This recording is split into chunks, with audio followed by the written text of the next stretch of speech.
il y a une question sur la crise togolaise. Est-ce que vous pensez sincèrement que la mobilisation du peuple sans le soutien de l'armée est efficace? Alors, il faut d'abord préciser une chose, c'est que l'armée est une composante du peuple, mais l'armée fait partie du système. L'armée fait partie du système et ce n'est pas la totalité de l'armée. D'ailleurs, il y a une partie, la composante la plus pernicieuse, la plus rétrograde et la plus mafieuse de cette armée qui soutient le pouvoir de Gnassingbé, ce qui est tout à fait normal. Quand on analyse froidement la situation, c'est normal que cette partie de l'armée soutienne le pouvoir jusqu'au bout. Alors, évidemment que nous n'aurons pas le soutien de cette armée d'une manière facile. Donc, ce que nous devons faire, c'est de renforcer les capacités organisationnelles, insurrectionnelles, révolutionnaires du peuple togolais. C'est là qu'est la solution. Et lorsque le peuple ou les masses populaires seront suffisamment organisées, elles pourront engager le rapport de force, le renversement du rapport de force en leur faveur. Et en ce moment-là, l'armée rejoindra le peuple. Pour le moment, nous n'avons pas encore réussi à organiser les masses populaires qui sont mobilisées et qui sont dans les rues, de sorte que ces masses populaires puissent prendre le dessus sur l'armée.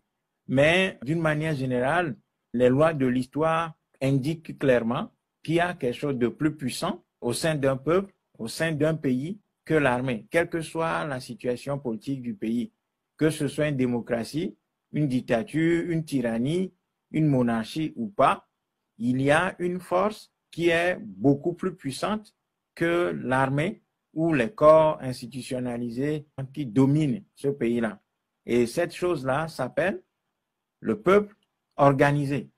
Un peuple déterminé, debout, organisé et orienté par un leadership visionnaire est une force qui prime l'armée. Donc, lorsque notre peuple sera bien organisé, bien dirigé vers des cibles clairement définies, en ce moment-là, l'armée sera obligée de rejoindre le peuple parce qu'elle verra qu'il n'y a pas d'autre alternative que de rejoindre le peuple et de fusionner, de faire corps avec ce peuple pour pouvoir redémarrer une nouvelle vie dans le pays. Donc, aujourd'hui, c'est clair que nous n'aurons pas le soutien de l'armée. Donc, au lieu de nous focaliser sur la question de l'armée, travaillons plutôt à corriger les faiblesses que présente le mouvement ou la contestation actuelle. Renforçons les capacités des masses populaires que nous mobilisons et orientons ces masses populaires vers des cibles clairement identifiées et dotons-nous de la stratégie révolutionnaire adéquate pour pouvoir entamer le renversement du rapport de force en faveur du peuple. Donc, la question de l'armée est une question qu'on analyse en termes de blocage total, alors que l'armée peut être renversée, c'est-à-dire que la situation telle qu'elle est aujourd'hui peut être renversée en notre faveur si nous travaillons véritablement sur nos faiblesses qui doivent être corrigées pour pouvoir livrer la bataille décisive qui fera en sorte que l'armée basculerait.